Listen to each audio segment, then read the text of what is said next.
take a moment to talk about the amazing work Charlie Gasparino did at Allen & Company in the conference in Sun Valley last week. From breaking the Kushner surprise visit to the exclusive comments to Fox Business from MLB Commissioner Rob Manfred on the fate of the Miami Marlins. And perhaps the biggest headline of all, Charlie didn't get arrested. That's from 2 years ago. The drama of 2014, now a thing of the past, and he's back here, and you kind of made friends with that guy at a bromance. I waved to him, and he's, hey, Charlie. I should point out that my producer, Brian Schwartz, did a bang-up job out there, both keeping me out of trouble and breaking some of those headlines. He was incredible. He's incredible. And it's not easy over at the Allen Company. No, it's very difficult. Unless you're one of those few golden reporters who get invited. And they're my friends.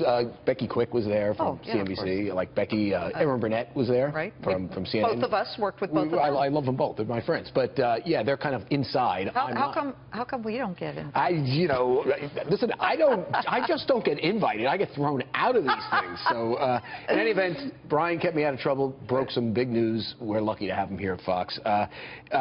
We do have breaking news here on the Marlins deal. Now, if you remember, Brian broke the story.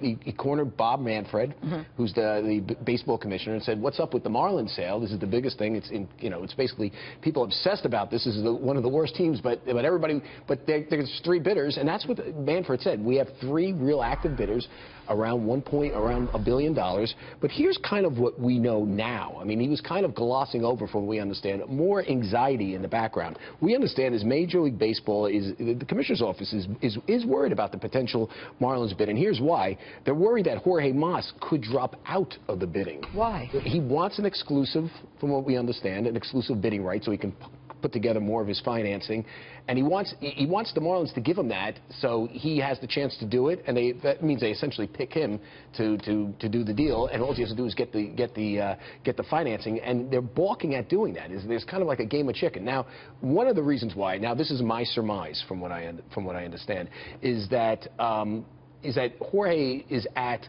$1.17 billion, right? The other real active bidder is Jeter. Right, the Derek Jeter Group, the former Yankee. Doesn't have enough money behind him. But he's trying to cobble together $1.3 billion. And remember who he's got in his corner. He's got the great investment banker Greg Fleming in his corner. And I'm telling you, if you underestimate Jeter, a lot of people think this is Jorge's to lose. And I think you got to say he's in the lead. But if you really want to know, if you got that guy behind you, he can tap into a lot of foreign sources, a lot of people. He knows a lot of people in the U.S. He's been an investment banker for years at a very high level. And remember, he ran Morgan Stanley's wealth management department, which means he has access to rich people. So don't count him out. Do any of these teams make the Marlins a better team? It's a fair question, because sometimes management infuses energy and excitement. This is my opinion, okay? I think most people would think that Jeffrey Loria, maybe a smart businessman, but he wasn't a very good owner. And the Marlins could make more. The Marlins are losing money. Right. Okay, so just from that standpoint, you would think that they can do better with new management. And I think, Jeter brings his excitement.